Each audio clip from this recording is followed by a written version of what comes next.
Welcome to the AA podcast, brought to you by the Rondo Media Group. The inaugural show. This is the podcast where my boy AA goes through the Barclays Premier League action this weekend. And without further ado, we're going to kick these things off with Liverpool 4, Spurs 2. What are you saying, AA? Title race back on? How are you going to ruin a good intro like that, talking about title race back on? Listen, the title for Liverpool is done, but it was a good performance today for the most part. 60, 70 minutes of the game, they blew Spurs away. But I really feel like in that game, they kind of showed, well, number one, why they've got so far in terms of how potent they were in their attack, how explosive they were at times. The press was electric.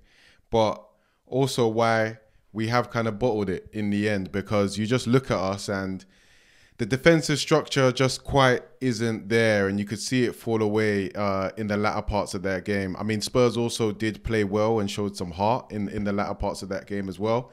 But I just also feel like Liverpool need a couple of players. We also might need a refresh tactically in terms of our defending. Offensively, you know, Klopp has still managed to churn out something amazing this season. But defensively, we still don't quite have a real structure to us. On top of it, I don't feel like we control games the best, and I feel like potentially a new manager, who knows if Ancelotti is the guy, we can get that. And then also I think we need a couple of players as well. You know, I feel like we're still a little bit light in the defensive midfield position. I think Endo, he's done well, but at the end of the day, he has a certain ceiling to him. He's not a top player. He's not a Rice. He's not a Rodri. So yeah, there we go, man. The title was over, but it was... Oh, stop it, man. But the title was over, but it is good to get a result and at least end on a good note, because it was starting to look like, I don't know, it was starting to look a little bit shaky. Over to you. So we had some good performances today. I would say Gakpo on the left wing was quite impressive for you. What's your take on the development of your attack going forward? And do you feel like Ancelotti has a good foundation to work off? Does Ancelotti have a good foundation in terms of our attack to work off? That's a good question. I don't know. He has something. I feel like what he has is, I don't know if I can call it a good foundation. He has a few bits and pieces to work with. I feel like there's still some question marks around our attack. I mean, Salah is not going to leave. We know that now, but you're still thinking it's probably going to be his last season. I can't imagine that unless he takes a lesser contract, I can't imagine that he's staying further on. So then there's a question there, because when I look at Salah eventually going, I don't see a big boy attacker in that front line that can really take us forward. I feel like we've got a lot of guys who can, you know, do a job. I feel like Gakpo, you know, he looked really good off the left today. You should definitely play there more, Klopp, please. Even for the last two games, just please. And then you look at Diaz, a very lively winger, but he lacks a lot of end product. Jota is very injury prone, and Nunes, I'm starting to get to here with him. Just in terms of how unrefined he is. So yeah, in terms of our attack, there's something there, but there's a lot of questions. I feel like there's a few players that he has to develop, and he has to make a few decisions. For me, I'd feel like I'd let one of Nunes or Diaz go. To be honest, for me, I'd let Nunes go. I just don't really see the point there with him at this point, to be honest. But yeah, man, I think that's the reality with the attack. Lastly, on Liverpool, given that you are a Liverpool fan yourself, the season's coming to a close. What's your general thoughts and feelings about how Liverpool have done? Are you impressed? Are you happy moving forward? Or are you a bit disappointed with where your season has panned out? So it's a bit of a funny one. And I feel like even with Spurs, I feel like they almost feel the same. And I was thinking about this as I was watching the match. I think it's a thing where, with the way it's ended, you will always be disappointed, because you want to end with some pride. You want to end well. You don't want to bottle it, which is what we did in the end. But when you do look at the season at the whole, you look at the start of the season, you know, a lot of people didn't even have Liverpool finishing top four. Now, I wasn't in that camp, but I did think that I thought we'd be in amongst the title, but I actually thought we'd wither away a lot earlier than we did. I just didn't feel like we had the quality. You think about the way the transfer window went, us ending up with Endo, instead of Caicedo or Lavia, not getting Bellingham, going for Szoboszlai. Like, it wasn't really a season where Liverpool were looking like they were going to be the sort of serious force like we have done in previous years. So still, I think a positive season. Klopp going now, a new beginning. I think it's okay, right? It's just a shame that it maybe didn't end as strong as I would have liked it to. Okay, moving on to the title race proper. This weekend we saw Arsenal have a victory against Bournemouth and City against Wolves. Dominant Haaland performance. Would you say Arsenal are title favourites right now? You know what? In any other era where Man City are not about, you would, because they're top of the league, they've got the points on the table. The way that they're playing as well, they look so solid. They're a proper polished unit. I know you hate me saying it, but they're a fantastic team. But with with the way City are, and the fact that you just know when City are in gear, they can win every game, and they will win every game. For me, City still are the favourites, unfortunately, for Arsenal. It's a shame for them. It's not a shame for their fans. I do think that their fans deserve this. You do deserve this. I think of the way that they acted when we were going head-to-head with City and saying, we need City to save football. I also feel like some of the discourse as well from them in terms of the fact that, kind of when it was looking like they were more likely to win the league, talking about the fact that Arteta's going to, equal Klopp's legacy in however many years and all this sort of nonsense. But it is a shame for the team. I honestly do feel like that Arsenal team, they have some fantastic players, man. And I do actually rate their manager as well. I think he's done a great job. I look at Rice today. He looks like such a player.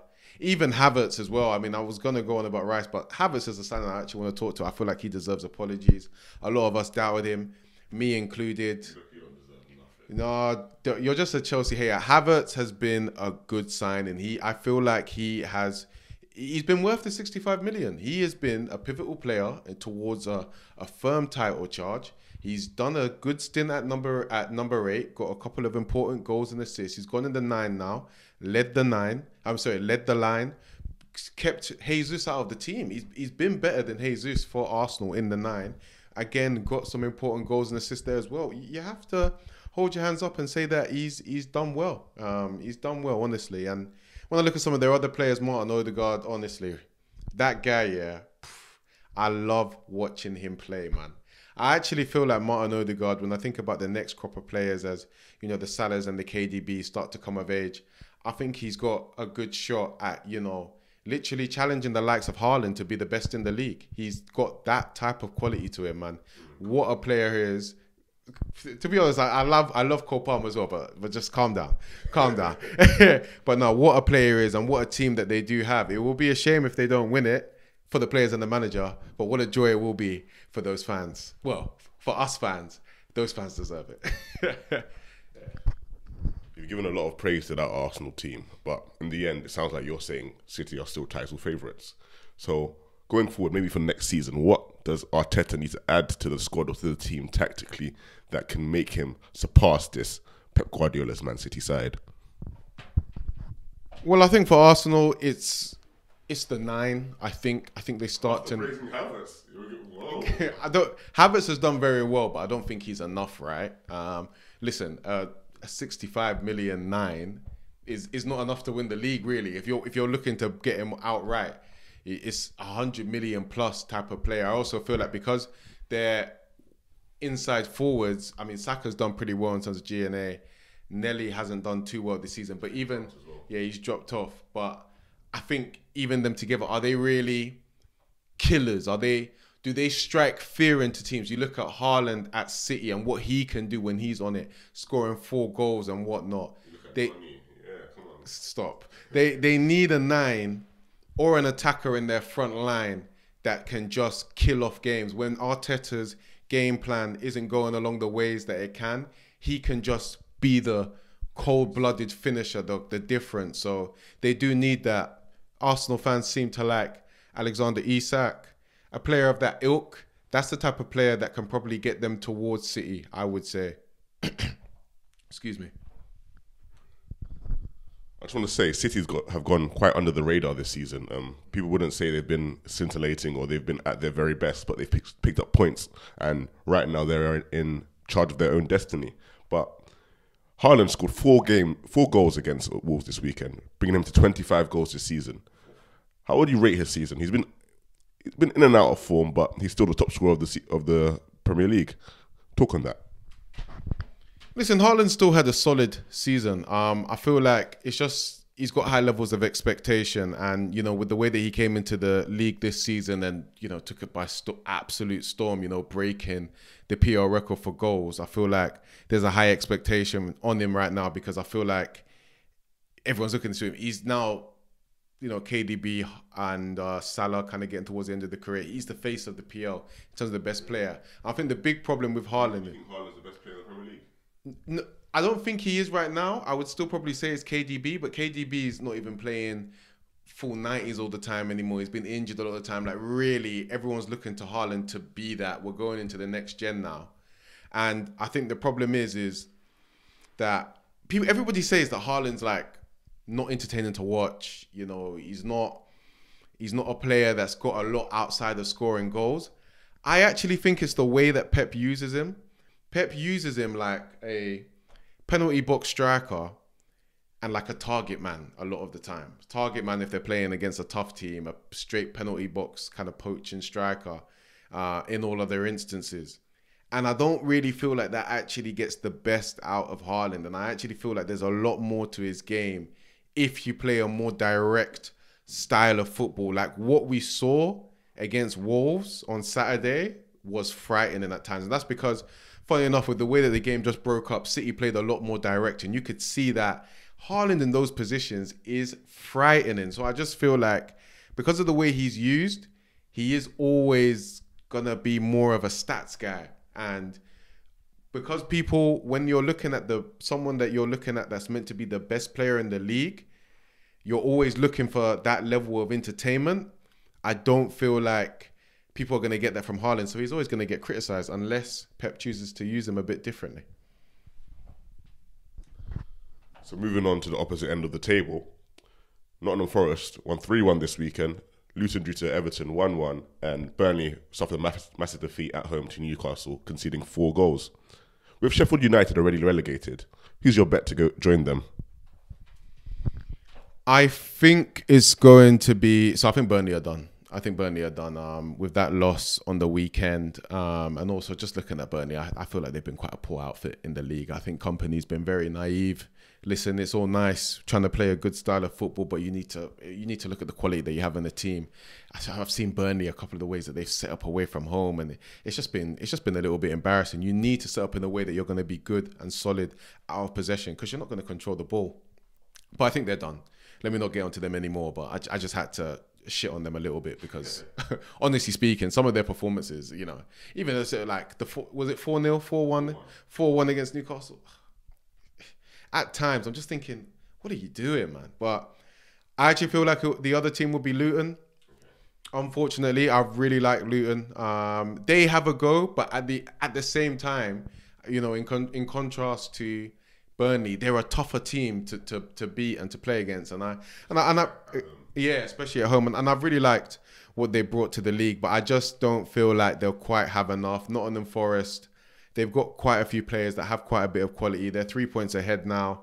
I think that they'll see it through. I can't imagine them dropping it. And yeah, they did well to beat Sheffield.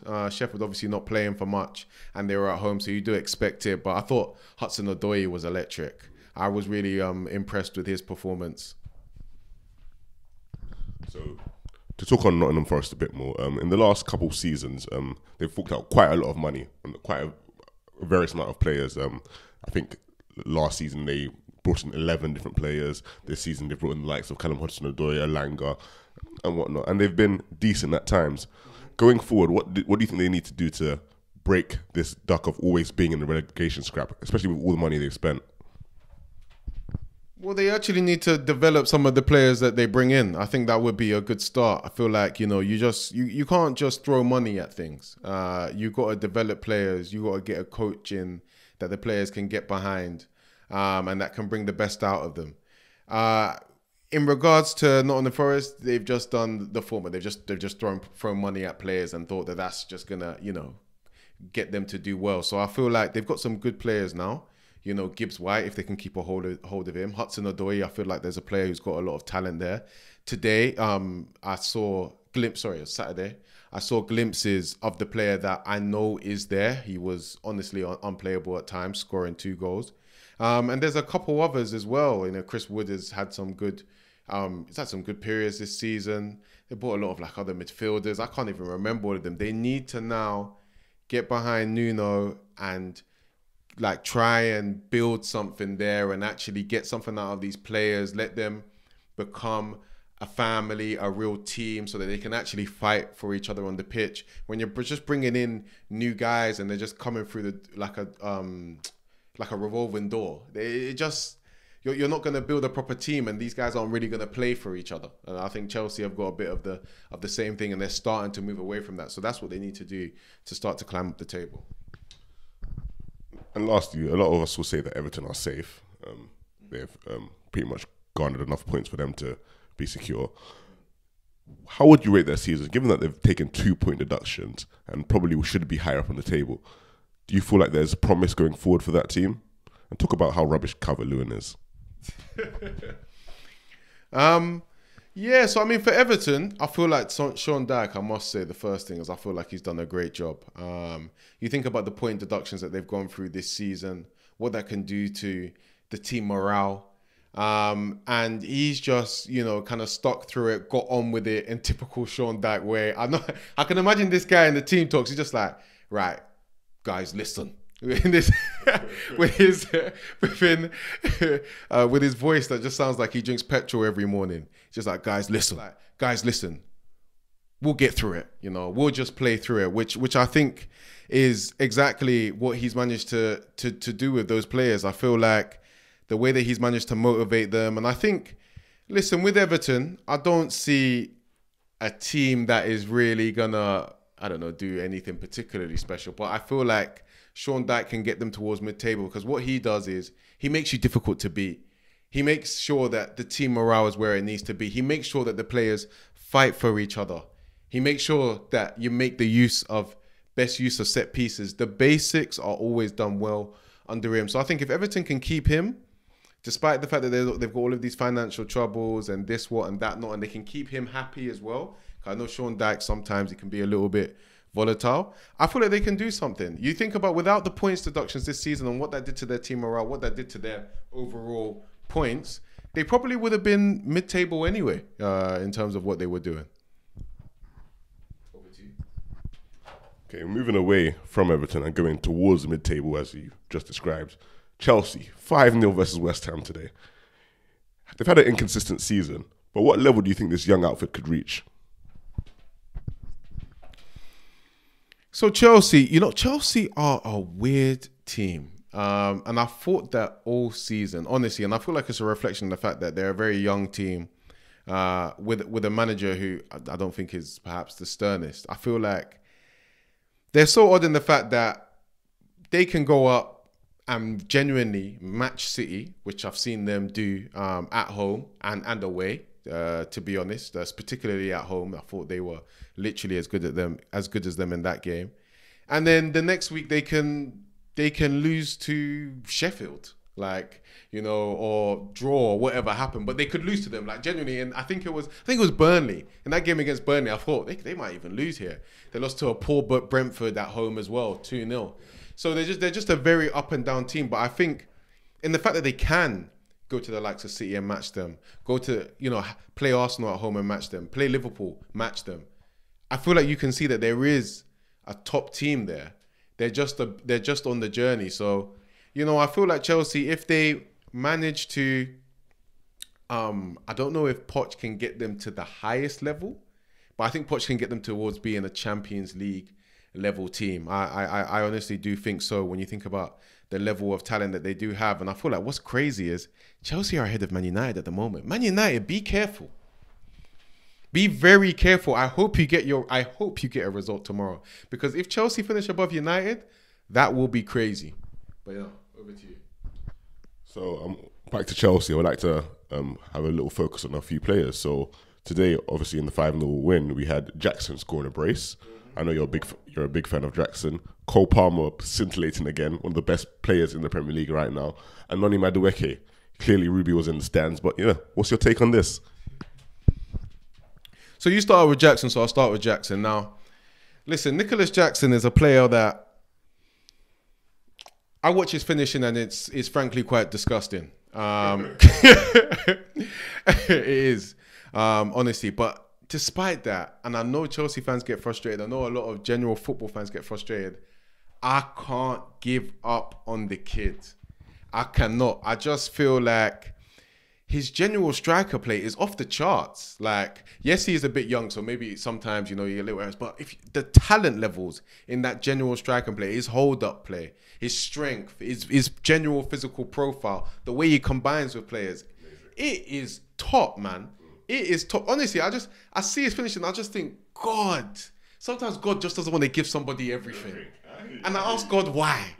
Because I'm a fan of him, man. I want to see him be a player, and I can't give up on him. It was good to see him, get a couple of goals today. But honestly, if he can just get that finishing to a decent level, he will be a great player. I feel like if he can just focus on maybe just a couple of finishes, just one or two. I don't think he can be the type of striker that has a mad range of finishes. But if you can just get one or two and just calm down and get some composure, he will be a great player. And I honestly feel like Chelsea fans, give him one more season. I think he deserves one more. Give him one more. See what he can do. And then obviously if he doesn't, then maybe he has to take a different role in the team. But give him one more. Don't give up on him. So Chelsea shouldn't sign another striker?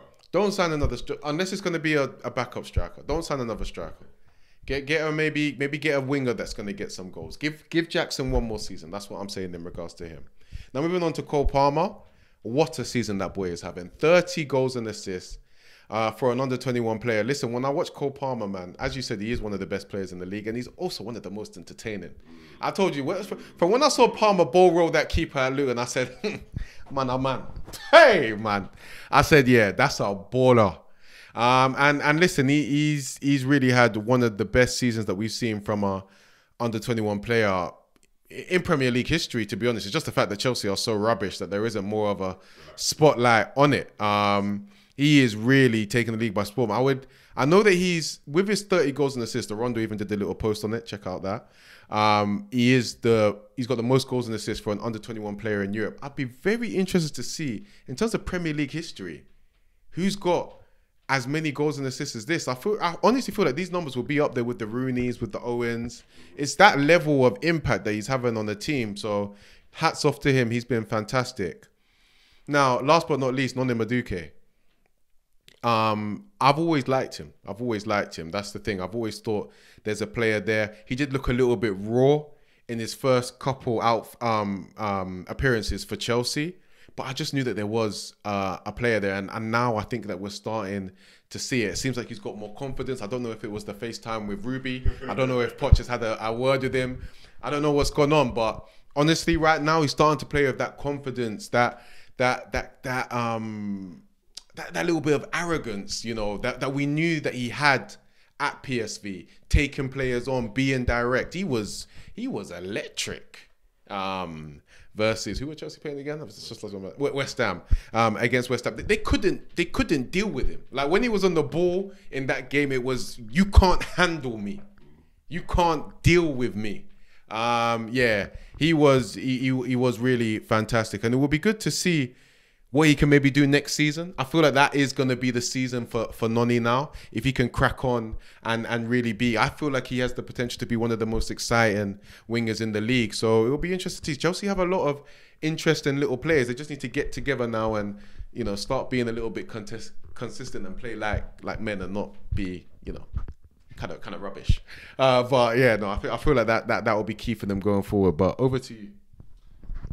Just on tomorrow's game, United versus Crystal Palace. United are currently sitting in 8th place. Their European football in jeopardy. And Palace they've been quite... Yeah. Palace, they've been quite decent with their new manager recently and playing some decent football. The likes of Eze, the likes of Elise, showing some talent. What's your take on that game? How do you think the game is going to pan out given the form of both teams? Who's at home? United or Palace? The game, Palace at home. I actually feel like United are going to find that game quite difficult. Palace have been in some good form, but again, United are a weird team where they can just play rubbish and still grind out a result. I do feel like Palace will actually be the better team in that game. It just depends. Like I said, United are very good at churning results, even when they've been so bad. Like, I've watched them play unbelievably bad and they managed to get a result, but I feel like it'll be that type of game. You know, United still have a lot of quality in certain areas, which is what has really kind of got them through this year to be in, I don't know, wherever they finish between 6th and 8th. But listen, I feel like where United are right now, they need to start actually playing well, which I don't know if they can do under Ten Hag. But Palace are a team who are playing well right now. I think Glasner coming in, they're playing the football that Palace fans have been bleeding for ages. I don't think they've had an attacking manager really for years. I don't think Vieira was attacking. I would say he wasn't just like sit back. I think he was robust. I would say, but I wouldn't say it was necessarily a negative style of football. But this is Glasner's like forward, you know, real attacking style of football, and I feel like it will be a lot for United to deal with. And I've really liked Palace coming forward, so I'll be interested to watch the game. I feel like Elise and Eze are some of the most exciting players that we have in our league. Honestly, when I watch those boys going at it, just start reminiscing about the Zaha and Balassi days. Really love watching them, and I feel like Glasner coming in has just been a breath of fresh air for them. And even flipping, what's the name of their number 9 again? Mateta. Even he's starting to do a little thing as well. So that'll be a good game to watch. As I said, I feel like Palace will play better. Whether United manage to scum a result, we'll see. But I think that'll be the reality. And lastly, on United, there's been recent rumours that Bayern Munich have put Ten Hag on their manager shortlist. Do you think United should part ways with Ten Hag for next season, given how they've dropped off in terms of league position this season? If Ineos have anything about them, they let Ten Hag go at the end of the season. Listen, they can keep him if they want, but if they are serious about what they're doing, then he has to go. You think about the performance levels, you think about where they finished. If you're Man United, it's not good enough. They could win an FA Cup this season. It doesn't matter. It doesn't matter. You got to look at the way they're playing. I feel like you can give, with the way old United shouldn't even really forgive finishing this, regardless of how you play. Finishing 6th to 8th as Man United is not acceptable. But with where they're at right now and the way things have gone, and it brings me joy that they're at this point right now. But let me put my unbiased hat on. I would say that you got to look at more than just the position. So the fact that they're going to finish somewhere between 6th and 8th, which isn't good enough, you got to look at, okay, so how is he playing? Where's the playing style? What's the project looking like? And I feel like if you're looking at Ten Hag, not a lot. So when you couple those two, nothing's really going for him. I would say, yeah, fair enough. Throw him a bone if the playing style is there, if the philosophy is there, if you can see the vision. But there is no vision. You know, there's nothing there, honestly, apart from pain with the way that they're playing under him right now. So I would say let him go. Unfortunately, it hasn't worked. There will be a couple of managers available. For me, Tuchel is the obvious one. I feel like he's played in England before. And he's a top manager who can make you at least difficult to beat. At the very least, he always manages to do that with the clubs that he goes to. So I think for them, that appointment probably makes sense. But I reckon probably best to let go. I don't think it's worked out with Ten Hag. Is that the last one now? Yeah. I guess we're rounding up. Love to all, man. Thank you for coming to the first AA podcast and listening. Please like, comment, and subscribe. Love to all, and catch us on all socials and catch our other shows. It's been the Subwoofer. Thank you very much. Love to all, man. The Rondo Media to the world and back, man. As he said, like, subscribe, comment, all of that, man.